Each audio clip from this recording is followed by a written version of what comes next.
15 লক্ষ টাকা আছে। 15 লক্ষ? এত টাকা কই পাইলেন আপনি?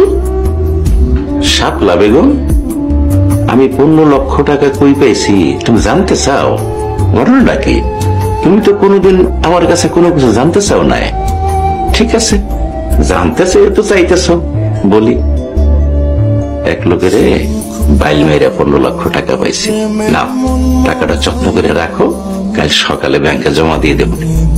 স্যার বাবা, আমাকে তো অনেক টাকা পয়সা, মার্কেট ভাড়া পাই, চাষাবাদের টাকা পাই, ফলের বাগান সহ আরো তো আছে। তাইলে কেন পরের হক নষ্ট করা টাকা ঘরে আনেন? তোমার বয়ান শুনতে কিন্তু আমার ভালো লাগে না। তোমার বয়ান শুনতে কিন্তু আমি আসি নাই। তোমার বয়ান শুই না মধ্যরাতে আমার বিরক্ত বোধ হইতাছে। স্যার বাবা, আজ একটা হাদিস পড়ছি, পরের হক নষ্ট করা মহাপাপ। যার হক নষ্ট করছি সে যদি মাফ না করে, আল্লাহ তাআলাও আমাদের মাফ করবেন না। দেখো, আমার কিন্তু আবার নতুন নতুন জিনিসের খুব শখ। শুধু 2টা কারণে তোরে আমি রাখছি। প্রথমত, মাইরার দিকে চাইয়া। দ্বিতীয়ত, তুই কোনোদিন আমার মুখের উপরে কোনো সময় কথা কস নাই। বেশি বাড়াবাড়ি করলে ঘরে কিন্তু আবার একজন নতুন আসবে, কথাটা মনে রেখো। মেয়ে বিয়ের লায়ক হয়েছে, এখন আপনার মুখে সব কি কথা? আর একটা কথা বলে ছি বাবা, ছি, তুমি এত নিজ। রাইসা, তুই ঘরে যা, এটা আমাদের স্বামী স্ত্রীর বিষয়। যা মা, ঘরে যা। মা, তুমি আমাকে পেটে ধরেছো, তুমি আমাকে আদর করে বড় করেছো। তোমার উপর কেউ অত্যাচার করলে আমি সেটা সহ্য করবো না।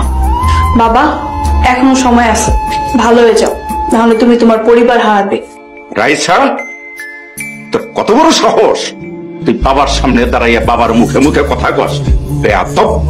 বাবা, অন্যায়ের প্রতিবাদ করলে কেউ কখনো বেয়াদব হয় না। আমি কি কোনো অন্যায় কথা বলেছি? দেখো, এই তোমার আশকারা পাইয়া মায়ের এই অবস্থা। আর বেয়াদব! আমি বলছিলাম যে সময় ডাক্তারি মুক্তারি পড়ার দরকার নাই। আর বেয়াদব! রাইসা, চল তো মা, আয় আমার সাথে। মা, আর কান্না করো না। কান্না করে কি লাভ হবে বলো? কাইন্দা কষ্টের বোঝাটারে হালকা করিস। আশ্চর্য, তুমি সব অন্যায় মুখ বুঝে সহ্য করছো। কি করুম? এত অত্যাচার সহ্য করে এই সংসার আগলে আসো কিসের আসে? মারে, আশায় আছি তোর বাপ যদি বদলাই। মানুষ এত সহজে বদলায় না, যতক্ষণ না পর্যন্ত বড় সড়ো কোনো ধাক্কা খায়। বাবাকে একটা ধাক্কা দিতে হবে। মানে কি বলতে চাস তুই? আমরা কাল সকালেই ঢাকায় চলে যাবো।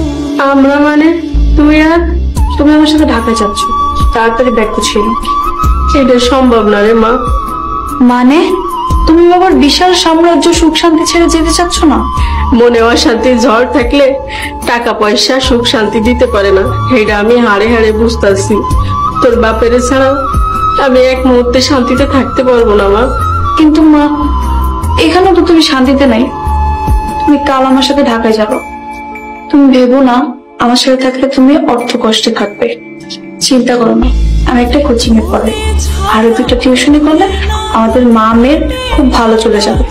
কিন্তু কোনো কিন্তু না মা, বাবাকে যদি অন্যায় পথ থেকে ফেরাতে চাও, তোমার আমার সাথে ঢাকা যেতে হবে। বাবাকে বোঝাতে হবে তার এই অন্যায়ের সাথে আমরা নেই। যদি সে তার এই পাপের রাস্তা ছাড়তে না পারে, তাহলে আমাদেরকে ছাড়তে হবে। কি রে, বললাম নাকি কাল তো ফেলাই? ও ঠিক আছে, দোয়া করিস। হ্যাঁ, দোয়া তো করি মামা, কিন্তু তবারক ছাড়া কি আর দোয়া জমে?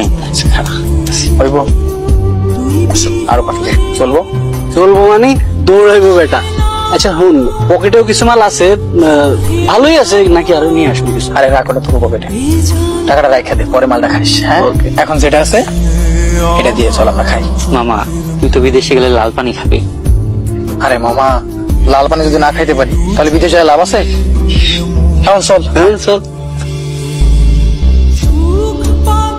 এই তোরা 3 জনে মিলে অবৈধ জিনিস সামন করতেছস। কাল তোর ফ্লাইট সি সি সি সি সি। ভাই, তুই না নামাজ ধরছস, সব খারাপ কাজ ছেড়ে দিছস, হেদায়েতের পথে আইছস। ভাইজান, খামাখা ভেজাল করে না তো, তুমি যেখানে যাইতেছিলে যাও। রিপন, তুই এমনই আমার লগে বাড়িতে চল। বাড়ি গিয়ে কি লাভ হইব? আব্বারে কইবা? আব্বারে কই কোনো লাভ হইব না, এখন সব ঠিক। 2 দিন পর লাখ টাকা কামাবো। তুমি আমার লগে ভাব দিয়া চলো, তোমার ভালো হইব। হারাম দাদা, তোর আমি জুতায় সুতা করবো। কি মনে করছিস হুজুরা নামাজ সালাম পরে দেখা মানুষের সাথে আদব কায়দা দেখায় দেখা হুজুরা দুর্বল? আর এই শয়তানের দল হুজুরার গাও শক্তি আছে। হুজুরা আল্লাহ শক্তি দেখায় না, শক্তি দেখায় না।